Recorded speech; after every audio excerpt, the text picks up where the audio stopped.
이 시간 오늘 우리에게 주시는 하나님 말씀 같이 보도록 하겠습니다. 신약 성경 누가복음 19장 1절에서부터 10절까지의 말씀입니다. 저와 여러분이 한 절씩 교독하시고 마지막 10절은 합독하도록 하겠습니다. 제가 먼저 1절을 봉독합니다. 예수께서 여리고에 들어가 거리를 지나가고 계셨는데 있었습니다. 그는 세리장이고 부자였습니다. 삭개오는 예수께서 어떤 분인지 보려고 했으나 많은 사람들 때문에 볼 수가 없었습니다. 그는 키가 작았기 때문입니다. 그는 예수를 잘 보기 위해 먼저 달려가 뽕나무 위로 올라갔습니다. 예수께서 그 길로 지나가실 것이기 때문이었습니다. 예수께서 그곳에 이르셨을 때 위를 올려다 보며 삭개오에게 말씀하셨습니다. 삭개오야, 어서 내려오너라. 내가 오늘 내 집에서 묵어야겠다. 삭개오는 얼른 내려와 기뻐하면서 예수를 맞이했습니다. 그런데 사람들은 이 광경을 보고 모두 수군거렸습니다. 그가 죄인의 집에 묵으려고 들어갔다. 삭개오는 서서 주께 말씀했으나 주여 보십시오. 제 소유물의 반을 떼어 가난한 사람들에게 주겠습니다. 누군가를 속여 얻은 것이 있다면 4배로 갚겠습니다.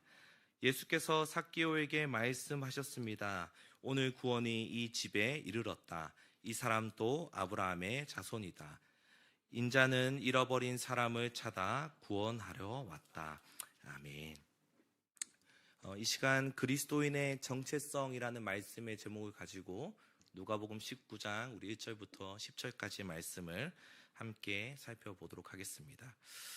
오늘 수요 예배에 나오신 모든 분들을 환영하고 축복합니다. 우리가 오늘 너무나도 잘 알고 많이 들어본 삭개오에 대한 내용을 가지고 함께 살펴보고자 합니다. 또 특별히 오늘의 이 말씀이 저와 여러분의 삶, 또 신앙에서 하나님이 주시는 그런 위로의 말씀이 되기를 소망합니다. 여러분들 중에서 스포츠를 관심 가지고 좋아하시는 분들이 많으실 겁니다. 모든 스포츠의 선수와 또 스포츠를 응원하는 팬들은 승리를 하기를 원할 것입니다.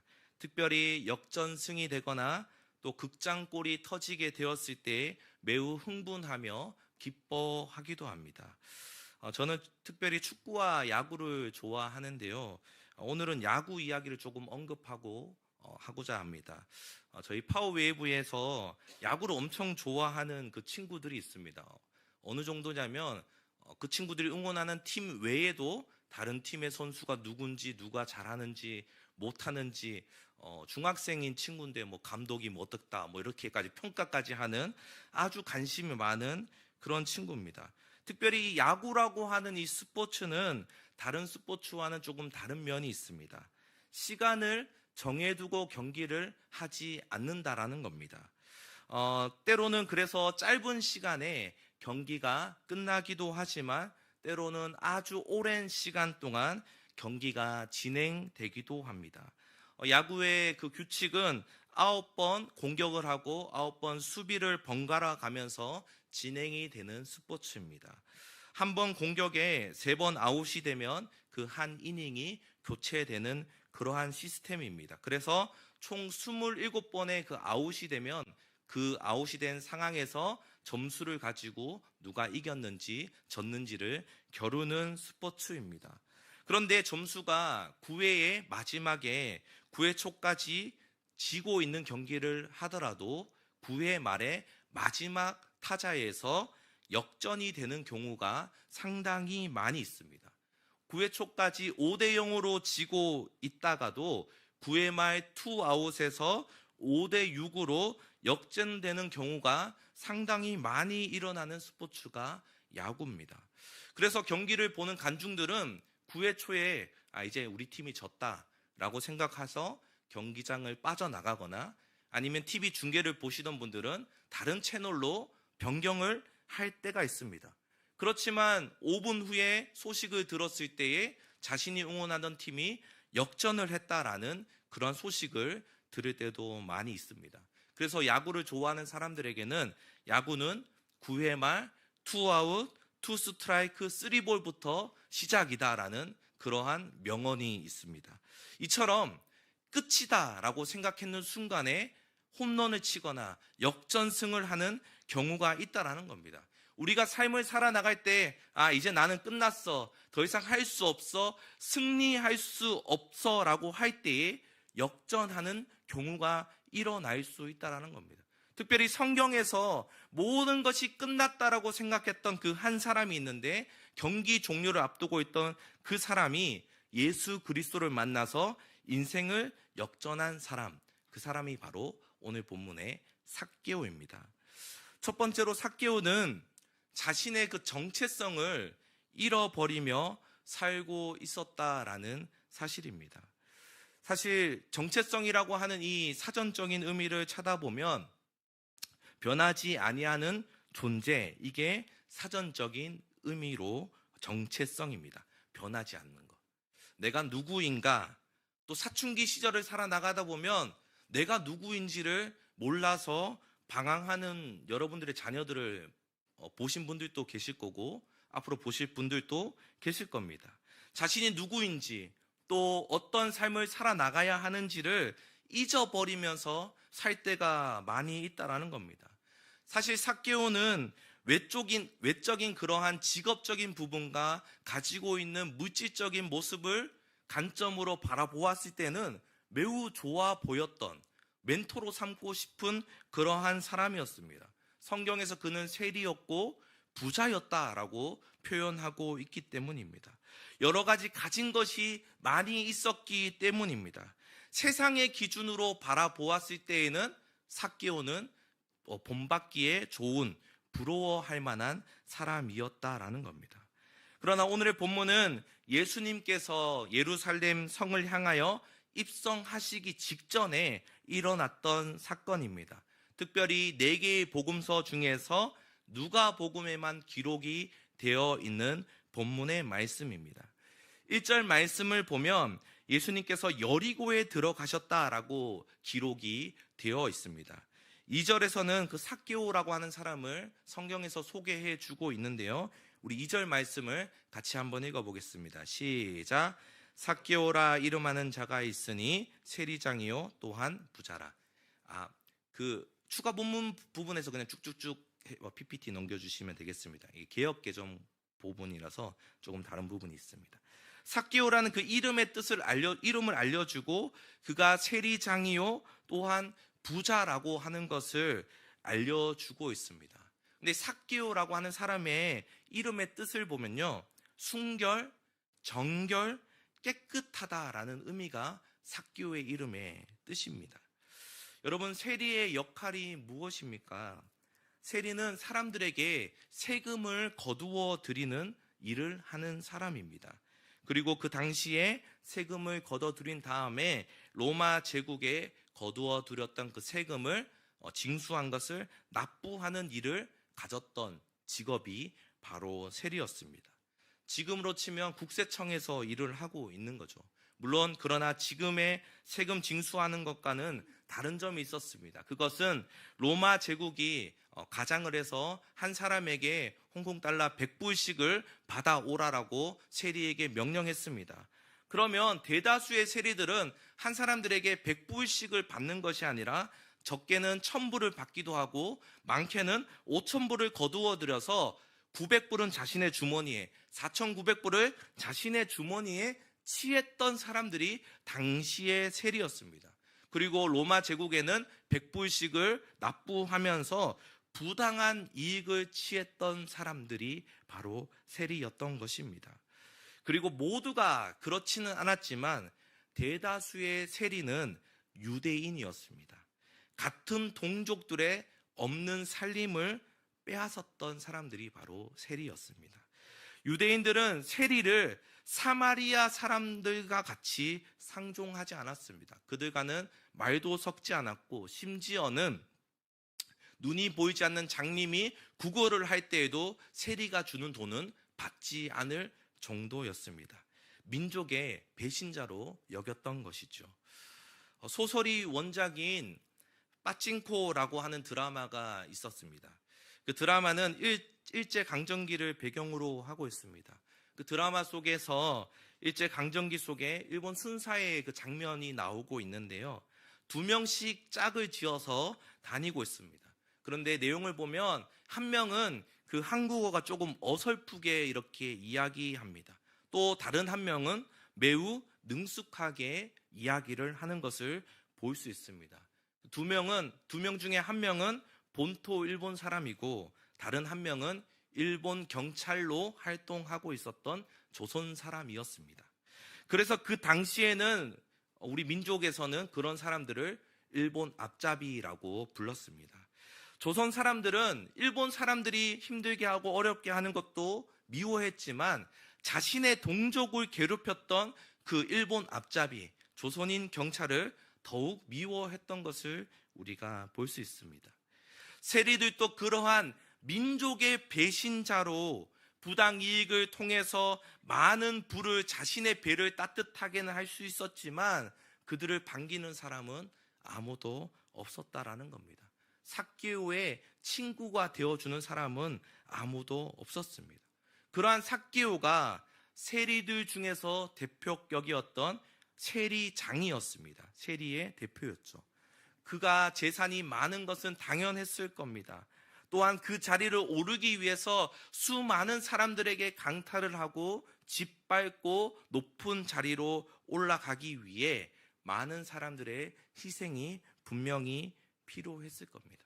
그는 세리장이었고 부자였지만 그 마음 안에는 공허함이 가득했고 그와 함께 웃고 슬퍼해줄 사람조차 주변에 없었다라는 것입니다. 삭개오의 인생은 세상의 기준으로 보았을 때에 부러워할 만한 인생이었지만 그 내면에는 실패한 인생, 공허한 인생으로 그의 삶을 살아나가고 있었다라는 겁니다. 어려운 인생을 살고 있을 그때에 죄인들과 세리들의 친구라고 불려지는 예수님이 자신의 동네에 온다라는 소식을 듣고 삭개오도 궁금하기 시작했던 것입니다. 우리 3절의 말씀을 같이 한번 읽어보겠습니다. 3절입니다. 시작. 그가 예수께서 어떠한 사람인가 하여 보고자 하되 키가 작고 사람이 많아 할 수 없어. 아멘. 삭개오는 예수님이 궁금했습니다. 도대체 이분은 어떠한 분이길래 어떠한 재능과 말에 재능이 있으시길래 수많은 죄인들의 사람들, 동족들의 멸시받는 그 세리들의 친구가 될 수 있는가 궁금하였습니다. 또한 예수님이 나의 친구 또한 되실 수 있을까 궁금했습니다. 그런데 말씀에 기록되어 있는 것처럼 현실적인 어려움이 있었습니다. 첫 번째로는 사람들이 많이 있었고 두 번째로는 삭개오의 키가 작았다라는 겁니다.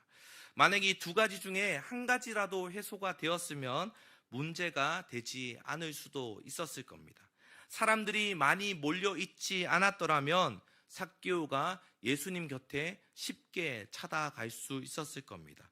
멀리서라도 바라볼 수 있었을 것이기 때문입니다.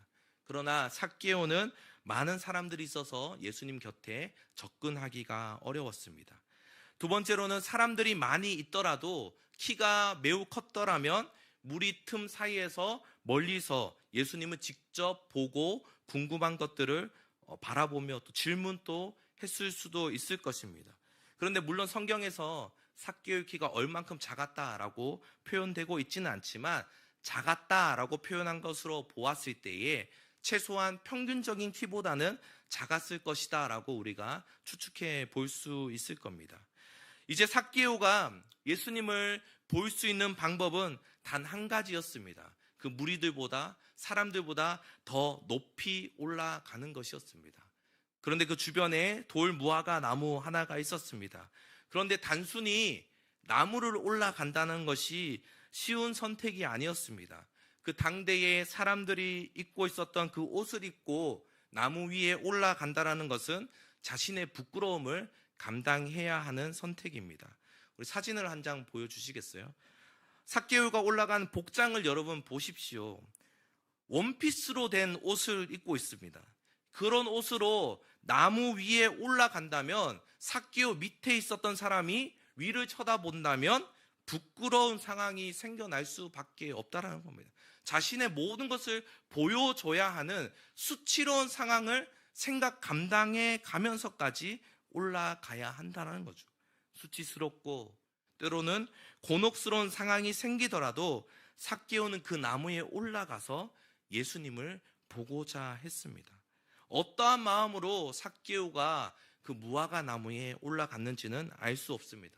어쩌면은 지금 가지고 있는 재산보다 더 부유해지기 위해서 올라갔는지, 아니면 자신의 내면의 갈급함과 공허함을 채우기 위해 올라갔는지는 알 수 없지만 삭개오는 수치와 곤혹을 무릅쓰고서라도 그 나무 위에 올라갔더라는 것입니다. 그런데 나무 위에 올라갔던 그 상황에 오늘 두 번째로 하나님께서는, 특별히 예수님께서는 삭개오의 정체성을 불러주시는 그러한 사건이 발생하게 되어집니다. 나의 정체성은 무엇인지, 또 혼란스러운 그 상황 속에서 예수님이 삭개오를 부르고 계십니다. 우리 5절의 말씀을 같이 한번 읽어보겠습니다. 5절 말씀입니다.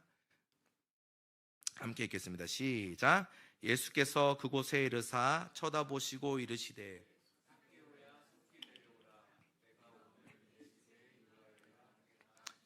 아멘. 예수님께서는 삭개오가 올라가 있는 나무를 쳐다보셨습니다. 그리고 그에게 삭개오야 내려오라 라고 말씀하시며 덧붙이며 내가 오늘 내 집에 묵어야겠다 라고 이야기하십니다. 삭개오의 이름의 뜻은 순결, 정결, 깨끗하다라는 것입니다. 그런데 삭개오의 삶을 되돌아보면 그 이름의 뜻과는 전혀 반대되는 삶을 살아오던 사람이 바로 삭개오였습니다. 청개구리처럼 완전 정반대의 삶을 살던 그에게 예수님께서는 삭개오야 내려오라라고 이야기하셨습니다. 예수님께서는 우리의 머리털 숫자까지도 아신다라고 말씀하셨습니다. 모든 사람들의 이름을 다 아실 겁니다. 그런데 전 세계에 있는 모든 사람들의 이름을 하나님께서 다 부르신다고 생각하면 얼마나 복잡하고 머리가 아프겠습니까? 오늘 예수님의 부름 속에 이 삭개오는 부모가 지어준 이름 그냥 삭개오가 아니라 예수님께서 그의 정체성을 깨우시면서 불러주셨던 예수님의 호칭일 수도 있겠다라고 말씀을 준비하면서 보게 되었던 겁니다. 삭개오야 내려오라는 것은 삭개오의 주변에 있는 모든 사람들은 현재의 상황만을 바라보면서 삭개오를 모두가 죄인이라고 불렀습니다. 그러나 예수님은 그를 죄인아 내려오라 라고 말씀하지 않으시며 삭개오야 내려오라 라고 말씀하셨습니다. 외적에 보여지는 것, 내면의 그 가능성을 예수님께서는 보시면서 그가 세리라는 직업을 가지고 있든지 죄인의 모습 가운데 있던 그것을 보지 않으시고 그 삭개오의 이름의 뜻과 같은 순수함과 정결함을 직접 보시며 호칭하신 겁니다. 그래서 예수님은 그의 부모가 지어주신 이름으로 삭개오를 불러주신 것이 아니라 그의 정체성을 일깨우면서 호명하셨던 겁니다. 삭개오야 내려오라 이런 뜻은 순결한 사람아, 정결한 사람아, 깨끗한 사람아 내려오너라. 어쩌면 그리스도인으로 살아나간다는 것은 외적인 현재의 모습을 넘어서 가능성을 바라본다는 것이 아닌가 생각해 봅니다. 아무리 외적으로 육체적으로 우리가 죄악 가운데 때로는 더러움 가운데 있을지라도 우리 내면 안에 있는 하나님이 우리에게 말씀하셨던 하나님의 형상대로 지음받은 우리의 하나님의 형상이 우리 안에 숨겨져 있기 때문입니다. 사람의 내면에 가장 아름다운 하나님을 닮아가는 그 하나님의 형상이 있다라는 겁니다. 그래서 예수님은 사람들의 그 겉모습을 보셨고 나아가시는 것이 아니라 그 안에 내면에 있는 깊게 자리 잡고 있는 그 하나님의 아름다운 그 모습을 보시면서 순결한 사람아, 정결한 사람아 내려오라 라고 말씀하신 겁니다. 예수님은 그 죄인이었던 삭개오의 그 마음속에 깊이 새겨져 있었던 순수함과 그 정결함을 보셨던 것입니다.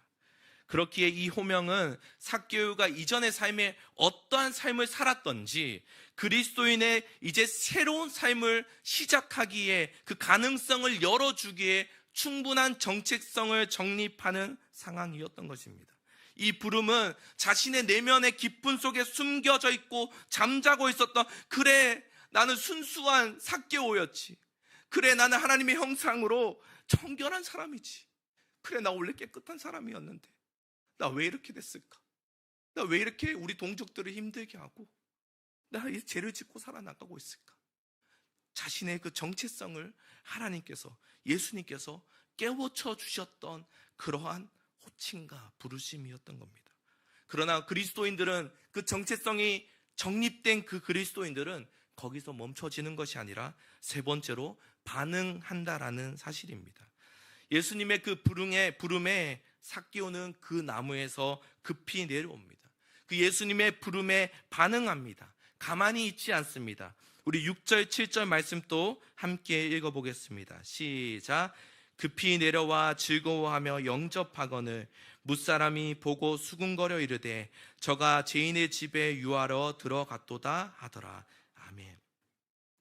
삭개오는 예수님께서 자신의 그 내면의 순수함과 그 정결함, 가능성을 보여주심에 큰 기쁨이 있었습니다. 그러하자마자 급히 내려와 말씀에 기록된 것처럼 즐거워하며 예수님을 영접했다라고 이야기합니다.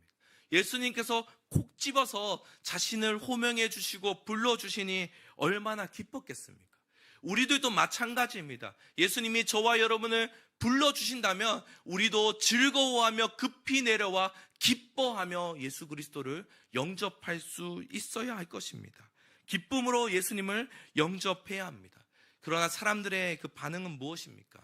7절 말씀을 보면 수군거려서 저가 죄인의 집에 유하러 들어갔다라고 이야기합니다. 그런데 예수님은 아직 삭개오의 집에 들어가지 않으셨습니다. 그런데 벌써 사람들은 수군거리면서 들어갔다라는 거짓된 정보로 이야기하고 있습니다. 그리고 세상 사람들은 삭개오라고도 부르지 않습니다. 죄인이라고 합니다. 죄인. 세상에 비추어주는 삭개오의 그 모습은 죄인이었습니다. 그러나 예수님께서는 그를 깨끗한 사람, 정결한 사람이라 불러주셨던 것을 우리는 기억해야 합니다. 세상의 관점에서는 보여지는 것에만 집중하였습니다. 그러나 삭개오의 인생은 주님을 만남으로써 인격과 그의 삶이 바뀌어지게 되었다라는 겁니다. 삭개오가 반응한 모습은 8절에 이렇게 기록하고 있습니다.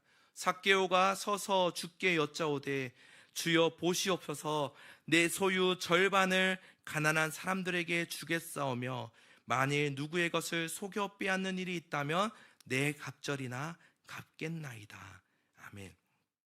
자신의 모든 것을 가난한 자를 위하여, 억울한 일을 당한 이웃을 위해 베풀겠다라고 고백하고 있습니다.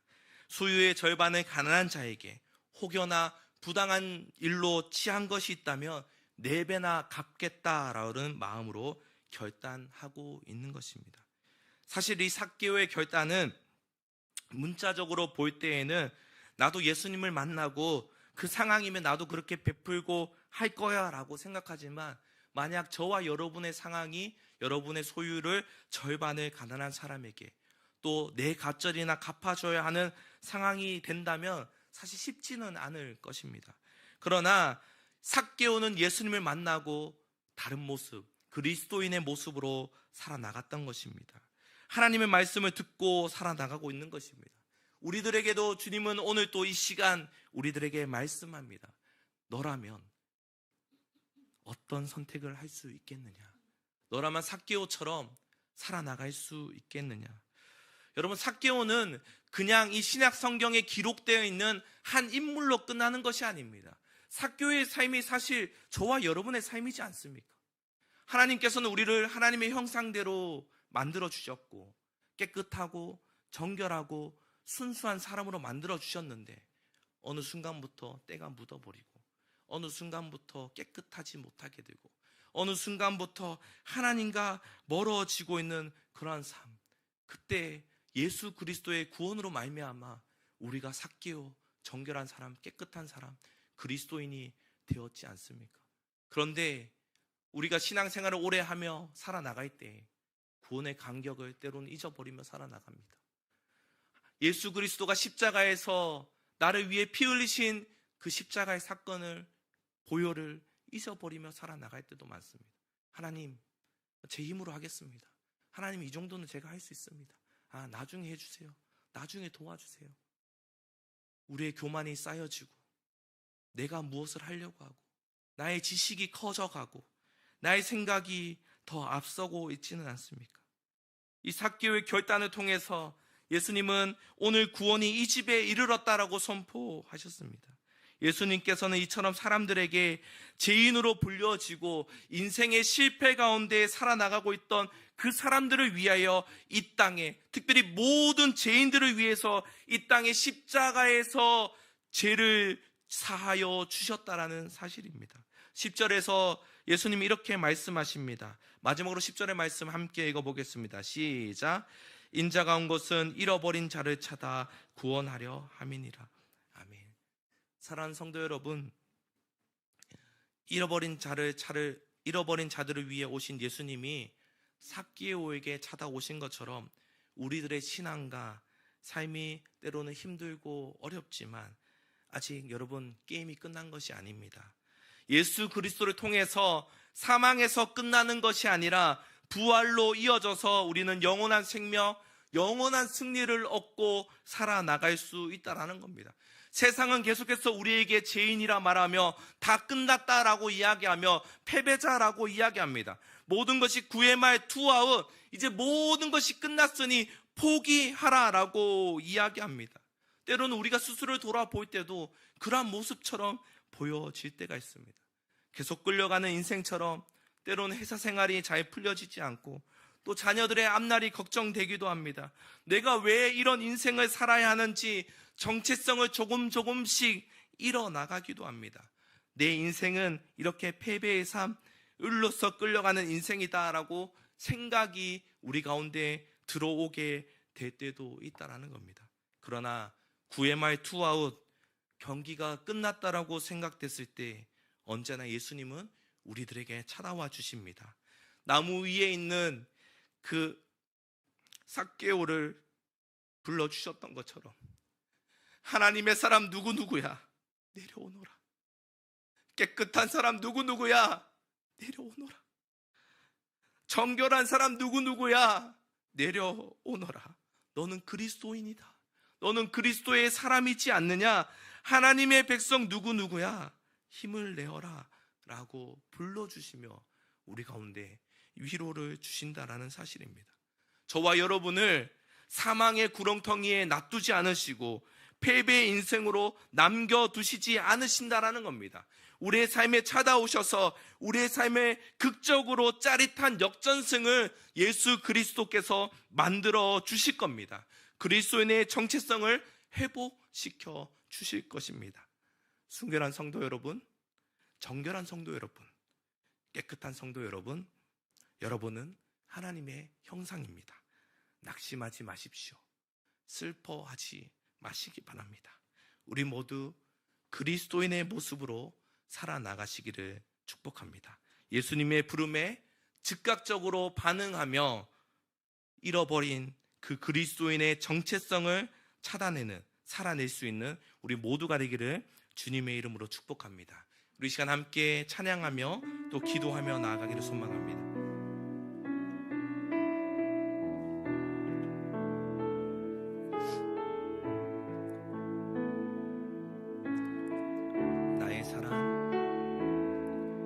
나의 사랑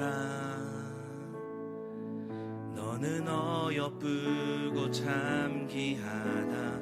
어느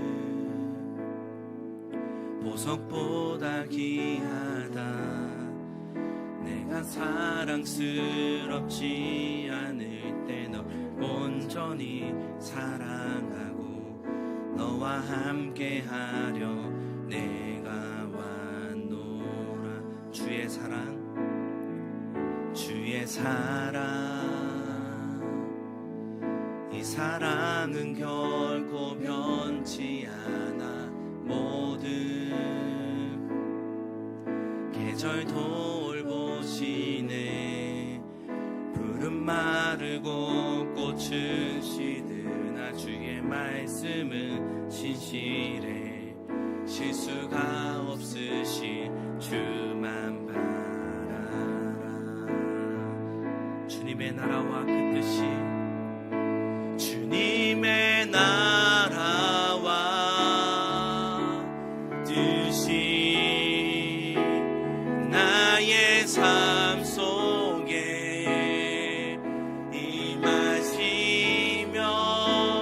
주님의 길을 주만 보기를 소망해.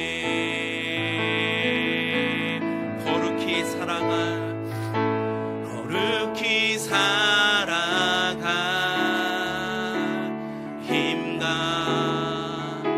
두려움 없는 믿음 주신 나의 하나님, 완전한 사랑 찬양해. 주님의 나라와 그 뜻이, 주님의 나라와 뜻이 나의 삶 속에 임하시며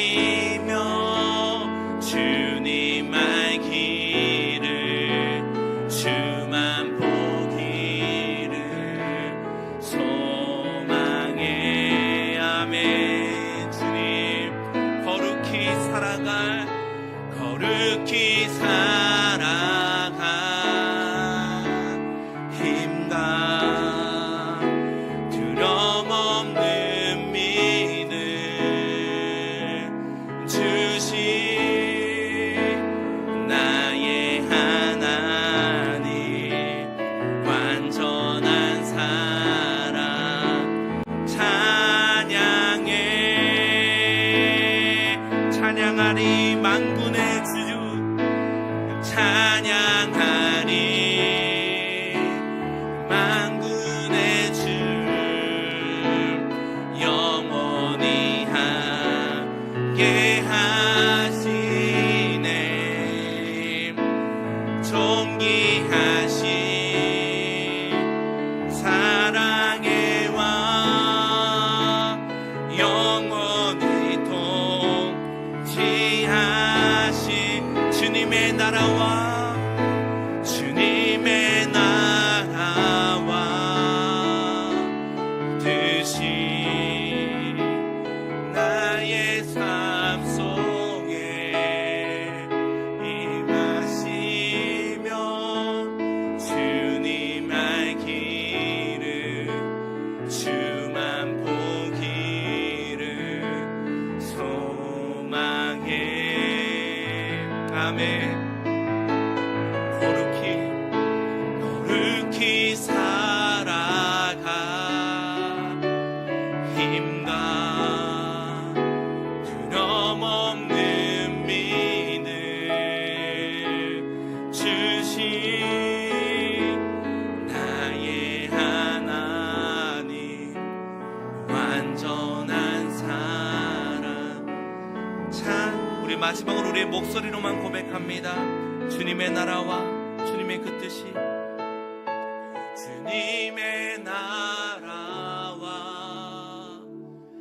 뜻이 나의 삶 속에 임하시며 주님의 길을 주만 보기를 소망해.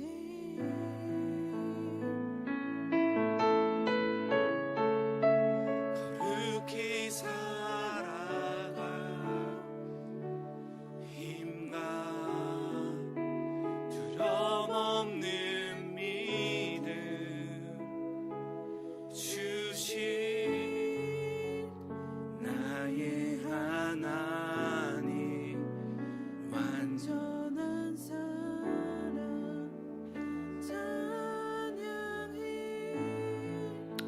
은실한